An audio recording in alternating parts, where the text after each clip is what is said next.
નમસ્કાર ફિઝિકલાઈ પરિવાર વતી હું ઉદય સિંગાળા તમારું બધાનું સ્વાગત કરું છું. ટોપિકનો વિષય આજે બહુ મસ્ત છે કે MBBS BDSમાં થયેલા ઓછા રજિસ્ટ્રેશનનો શું આપણને કંઈ ફાયદો થાય. ચાલો આની ડિસ્કશન કરવી જ, અને આની ડિસ્કશન માટે હું મારા સાથી મિત્ર ભાવિન સરને વિનંતી કરું, થોડુંક એનાલિસિસ કરીને આવ્યા છે તો આપણને લાભ આપે. Welcome Bhavin sir, welcome. નમસ્તે સાહેબ. નમસ્કાર. નમસ્તે. આજે ઘણા વાલીઓ, ઘણા સ્ટુડન્ટ્સ તમારી આતુરતાથી રાહ જોવે છે, કેમ કે આ છે ને સાહેબ બહુ કોમેન્ટ આવી છે આના ઉપર કે આ ઓછા રજિસ્ટ્રેશનનો કઈ ફાયદો થાય કે ન થાય. તો ચાલો સ્લાઇડ. સાહેબ પેન મેં ક્યાંક મૂકી અરે દીધું. અરે અરે અચ્છા, મારા હાથમાં તમે બદલાવો. ઠીક, ચાલો. ચાલો, એમાં એવું સાહેબ ઘણી બધી જગ્યાએ મેં ઇવન કમેન્ટ્સ જોઈ અથવા તો ઘણા બધા વિડીયો પણ જોયા ટોપિક એ સાહેબ જ લઈને આવ્યા છે કે આપણે આજે આના ઉપર વિડીયો ઉતારવો. ઘણી બધી કમેન્ટ જોઈ છે. કે કંઈક 16,000 રજીસ્ટ્રેશન થયા 16,000 છે આસપાસ છે. હા, અને મેડિકલ MBBS BDS ની સીટ 7,000 સમથિંગ છે બરાબર. અને ગયા વર્ષ કરતા 8,000 ઓછા ભરાણા એવું છાપામાં લખેલું આવ્યું છે. બરાબર. એટલે આજે ઘણા બધા લોકોની અંદર ઉત્સાહ એક જોવા મળ્યો કે ના, યસ હમ હોગે કામયાબ. તો સાહેબ પહેલા તો હું સીધી રીતે જવાબ દઈ દઉં કે ઓછા રજીસ્ટ્રેશન થયા છે, કંઈક ગયા વખત કરતાં 8,000 જેટલા ઓછા થયા છે એવું કીધું છે. તો એનો સીધી રીતે કોઈ ફાયદો થાય તો બહુ મોટા અક્ષરે લખું કે ના, આનો કોઈ ફાયદો સામાન્ય રીતે કાંઈ થાય નહીં. ઉમેદો હવે- પાણી ફિર ગયા. હવે હું સમજાવું કેમ ન થાય. મેં તો એકચ્યુઅલમાં હવે તમે આખું સમજો કે શું કામ ફાયદો ન થાય. તમને એમ થાય કે સાહેબ 8,000 ઘટ્યા તો 8,000 ની સામે ફાયદો તો થવો જોઈએ, પણ એકચ્યુઅલમાં રીઝન ચલો, મોટે ભાગે કાંઈ ફાયદો નહીં થાય. મીન્સ કે આપણા મનમાં જે ઓલા લડ્ડુ ફૂટતા હોય ને, હાલે મને તો MBBS માં નહોતું મળતું હવે મળી જાય, ના, એવું કાંઈ થાય નહીં. બીજો એક પ્રશ્ન આવે સાહેબ, એવું મેં તો ક્યાંક વાંચ્યું કે ઓછા રજીસ્ટ્રેશન થયા એટલે નીટ ક્વોલિફાઈંગ ક્રાઇટેરિયા પણ ઘટશે. અરે મારા વાલા, ક્વોલિફાઈંગ ક્રાઇટેરિયાના માર્ક તો ઓલરેડી આવી ગયા છે, એ થોડા ઘટે. હવે સાહેબ પહેલા તો ક્વોલિફાઈંગ માર્ક આપણે જેને દેશી ભાષામાં નહીં પણ હાઈફાઈ ભાષામાં બોલતા હોય એને કહેવાય શું એ સમજાવું. ક્વોલિફાઈંગ માર્ક એટલે સાવ સાદી ભાષામાં ધારો કે જનરલ કેટેગરી માટે લગભગ 213 માર્ક સમથિંગ છે. આપણી દરેકની માર્કશીટમાં નીચે લખ્યા હોય બરાબર કે ક્વોલિફાઈંગ માર્ક આટલા, તો 213 સમથિંગ છે, 213 જ છે લગભગ. હા, 213. તો સાહેબ એનો મતલબ દેશી ભાષામાં થાય કે 213 માર્ક કે તેથી વધુ જે વિદ્યાર્થી હોય એને સાદી ભાષામાં પાસ થયા એમ કહેવાય. બરોબર. જેને 213 થી ઓછા માર્ક હોય એને સાદી ભાષામાં નાપાસ થયા એમ કહેવાય. પણ એવો શબ્દ વાપરવાને બદલે થોડોક હાઈફાઈ શબ્દ વાપરે છે, ક્વોલિફાઈંગ અને ડિસક્વોલિફાઈંગ અથવા Eligible and non non. Qualified. હવે આનો મતલબ શું થાય છે? પેલા તો ક્વોલિફાઈંગ માર્ક ઘટે બટે એ તો ઓલરેડી આવી ગયા, એમાં કાંઈ ફેરફાર ન થાય. ક્વોલિફાઈંગ માર્કનો મતલબ શું થાય સાહેબ? ધારો કે આ વખતે 213 માર્ક છે જનરલ કેટેગરી માટે, બરાબર. બરોબર. હવે કોઈ વિદ્યાર્થી છે કે જેને માર્ક છે 200, એટલે કે દેશી ભાષામાં આ નોન ક્વોલિફાઈંગ માર્ક કહેવાય જનરલ કેટેગરીના વિદ્યાર્થી માટે. બરાબર. અને સાહેબ નસીબ જોગે કુદરતની કમાલથી એવું બને કે ભારતની અંદર કે ગુજરાતની અંદર મેડિકલ MBBS ની સીટ જ ખાલી રહે, તો પણ આ વિદ્યાર્થી કે જેને ક્વોલિફાઈંગ માર્ક કરતાં ઓછા માર્ક હોય એને એડમિશન ન મળે, સીટ ખાલી હોય તો. આ કોના જેવું થયું કે આપણે 33% પાસ થાય, હવે મારે આવ્યા 27% 10માં, તો હું મારા સાહેબને એમ કહું, સાહેબ તમારો 11માનો ક્લાસ તો ખાલી છે, પરમિશન 60ની છે, 40 જ ભરાણા છે, મને લઈ લ્યો ને, એમ હાલે? તો ક્વોલિફાઈંગ માર્ક એટલે આનાથી ઓછા હોય ને તો તમે સરકારી નિયમ મુજબ મેડિકલની અંદર પ્રવેશને પાત્ર બનતા નથી. તો એ તમે રજીસ્ટ્રેશન કેટલા થયા એની અરે હવે કશું કાંઈ લેવા દેવા નથી. એટલે પહેલી વસ્તુ આ ક્વોલિફાઈંગ માર્કમાં કાંઈ ફેરફાર થાય નહીં. મતલબમાં તમે જો એવું વિચારતા હોય કે ક્વોલિફાઈંગ માર્ક, એલિજિબિલિટી માટેના માર્ક ઘટશે, તો એવો ચેન્જ કોઈ નહીં આવે. હા સાહેબ, એક કિસ્સો કહું તમને. હમ. ગયા વર્ષે નીટ પીજી પોસ્ટ ગ્રેજ્યુએટની વાત છે, એમડી એમએસ ની વાત છે. એમાં સરકારે શું કર્યું હતું કે આવી જ ઘટના થઈ, સીટો વધી, લેવાવાળા નહીં, એટલે સરકારે ક્વોલિફાઈંગ માર્ક જે છે ને એનો ક્રાઇટેરિયા ટૂંકમાં ઘટાડી દીધો. લગભગ મને એક્ઝેક્ટ ખબર નથી પણ 0-0 કરી દીધા હતા. હા, એ આવ્યું ઈ હતું newspaper પછીથી એવું થાય, એટ એ ટાઈમ એવું ન થાય. એટલે આમાં તો એવી જરૂર જ ન પડે, કારણ કે આમાં તો લેવાલી જ જજીશ.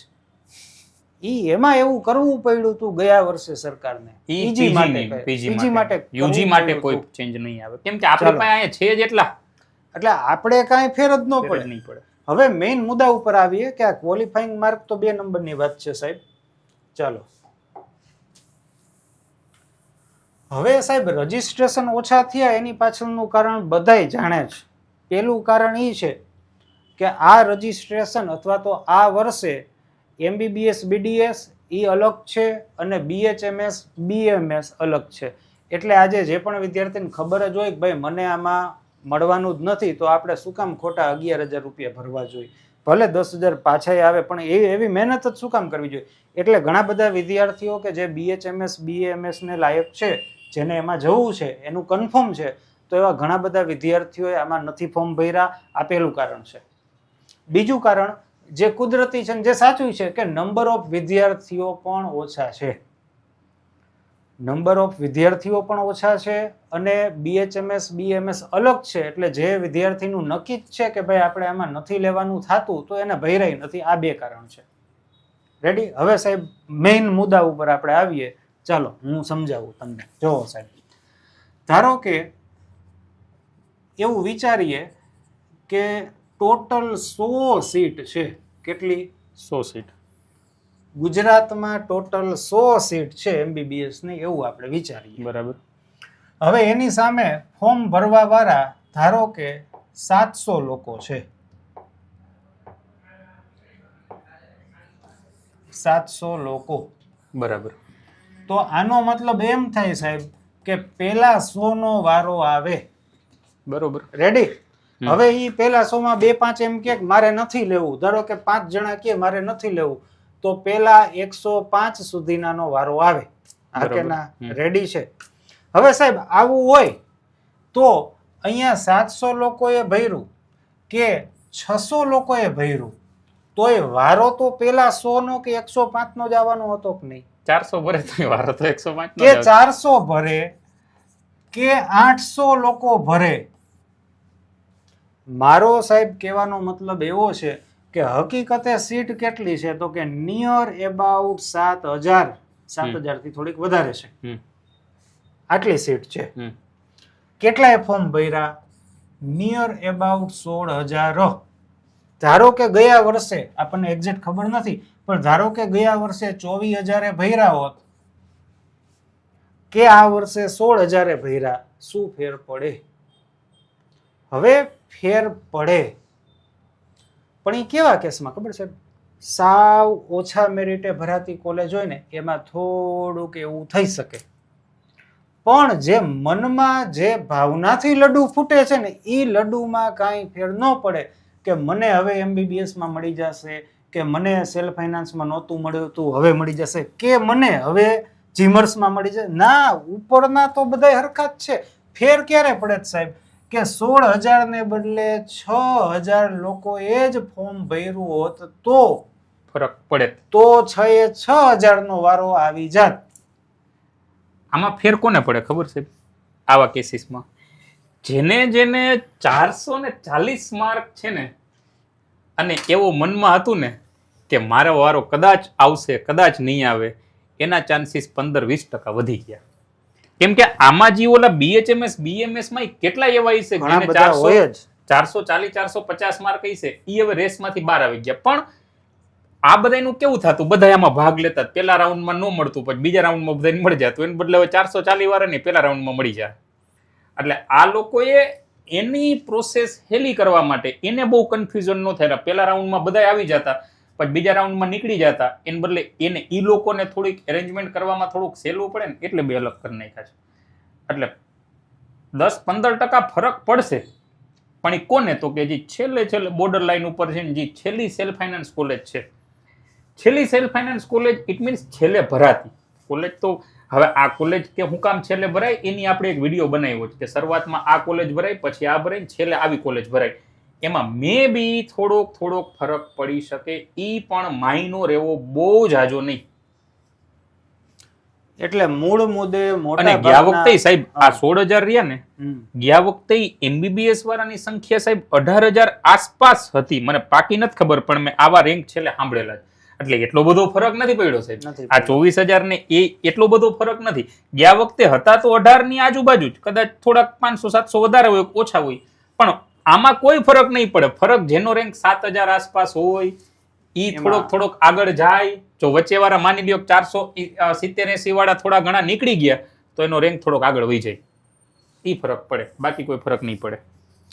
એટલે મૂળ મુદ્દે એવું શક્ય ન બને કે મને હવે MBBS માં નહોતું મળતું ને મળી જશે, એવા કોઈ મેજર એટલા બધા ફેર કાંઈ થવાના નથી. GMERS ગવર્મેન્ટમાં ફરક નહીં પડે, ટોપ SFI માં ફરક નહીં પડે. છેલ્લી SFI હોય એમાં થોડોક વેરિએશન આવી શકે, ઈથી જાજો કોઈ વેરિએશન ન થવાનું.